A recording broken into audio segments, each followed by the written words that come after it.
Lidar com a realidade talvez seja uma das coisas mais difíceis que nós seres humanos temos que aprender. Não é à toa que a gente tem tantos desvios no trato com a realidade, tanta dificuldade e tantos subterfúgios psicológicos muitas vezes. Hoje a gente vai aprender um pouquinho mais sobre isso do ponto de vista da Torá e da Kabbalah.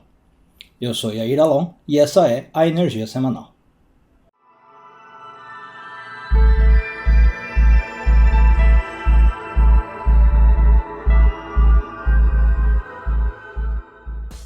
A porção dessa semana relata para nós o famoso episódio dos 12 espiões, enviados por Moisés para colher informações sobre a terra de Israel.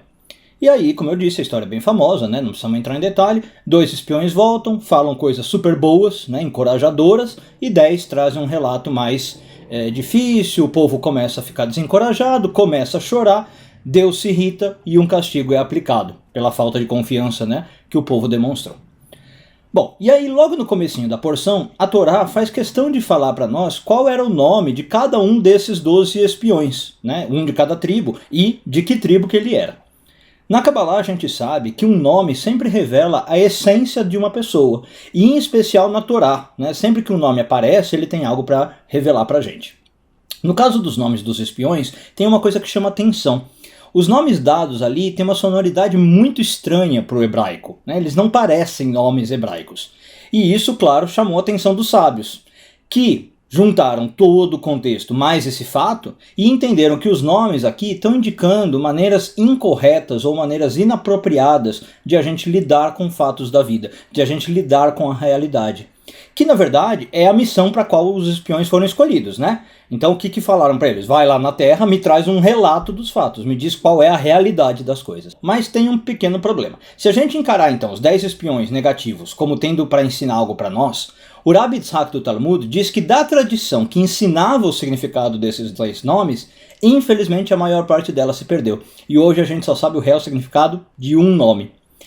O resto, então, a gente teria que pensar sozinho, Talvez a gente até chegasse a alguma coisa, mas legado pela tradição mesmo, segundo o Rabbi Yitzhak, a gente só sabe de um nome.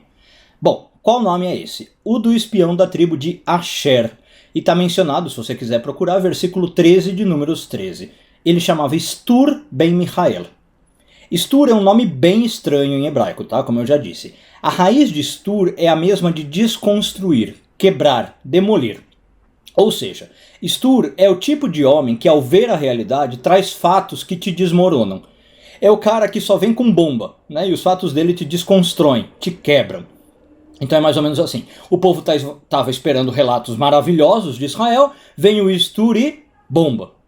Israel é horrível, o país é perigoso, não tem nada de bom, só tem coisa ruim. E o nome do pai dele era Michael, ele era Stur ben Michael, Stur filho de Michael.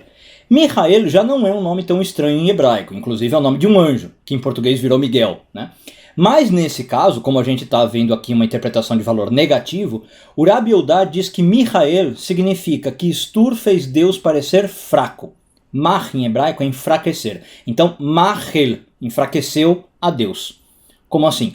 Com seu relato, Stur deu a entender que Deus não é tão poderoso como parece, Que o poder dele não seria suficiente frente à desgraça que era a terra, o suplício que seria conquistá-la. Então, deu para entender que tipo de pessoa é o Stur, É aquela pessoa pessimista, catastrofista, que olha o mundo e diz, tá tudo perdido, nada adianta, nem Deus consegue salvar a gente, desiste porque não tem o que fazer. Pode desconstruir todos os seus sonhos, suas ideias, a realidade é outra. Bom, aí, para nossa alegria, aparece um outro sábio do Talmud e diz, calma, eu também conheço essa tradição aí dos nomes terem um significado. E realmente, dos 10, quase todos se perderam, mas eu lembro de mais um. Então, já são 2 nomes aí que a gente pode interpretar. E é o Rabbi Yohanan. O Rabbi Yohanan diz que ele também sabe o segredo justamente do nome do próximo espião, depois do Stur, que é o espião da tribo de Naftali, e ele se chama Narbi ben Vafsi. Bom, aqui de novo, para quem conhece um pouquinho de hebraico, é um nome muito estranho, não parece hebraico, Tanto Narbi como Vafsi, que é o nome do pai.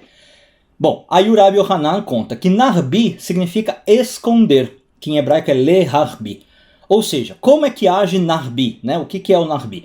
Ele oculta os fatos da realidade, ele varre para baixo do tapete. E Vafsi, aliás, vem de passar, que é pisar em hebraico. né? Porque ele pisou sobre os atributos de Deus, segundo Rabbi Yohanan.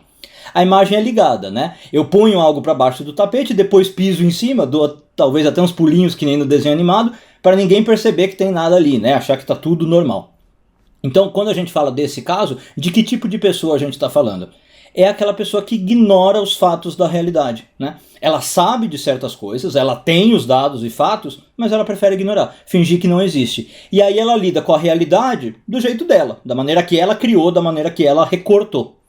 Veja o contraste aqui. Stur Ben Michael não nega os fatos, tá? Ele reconhece, admite, relata que existem, mas ele distorce, ele exagera, ele desconstrói a imagem e a interpretação que você tem. Tá? Narbi, por outro lado, nem reconhece os fatos. Ele nega, pura e simplesmente. Né? Não é que ele fala, existe, mas não é assim. E isso seria desconstrução. Isso seria o Stur. Aqui ele fala, não existe. Não existe o que você está pensando. Bom, qual que é a importância da gente saber disso e fazer essa análise? Porque isso aqui que a gente está discutindo, gente, permeia praticamente todos os aspectos da nossa vida, né? A gente está falando aqui de como a gente lida com as coisas do mundo. Desde coisas mais espirituais, como, sei lá, por exemplo, como a gente lida com a existência de Deus e ensinamentos sagrados, até coisas bem mundanas que a gente está vivendo hoje, né? A maneira que a gente encara a política, o governo e o que a ciência diz, por exemplo, sobre uma pandemia, né? Então, assim, percebe que Setur e Narbi são praticamente dois modos psicológicos de viver e de encarar a realidade. E eles podem gerar uma gama de comportamentos, né? A gente pode ter desde, por exemplo, os alarmistas até os conspiracionistas, que hoje em dia, aliás, estão bem na moda, né? Negando fatos da realidade aí super evidentes. E vejam que esses são apenas dois modos, né? Pela tradição perdida, a gente teria ainda mais 8 nomes para interpretar e aprender algo. Mas pena, a tradição se foi. Como eu disse, a gente até poderia tentar interpretar sozinho, sempre é um exercício válido, claro, mas a tradição em si, aquele ensinamento milenar, a gente não vai ter como saber como ela interpretava.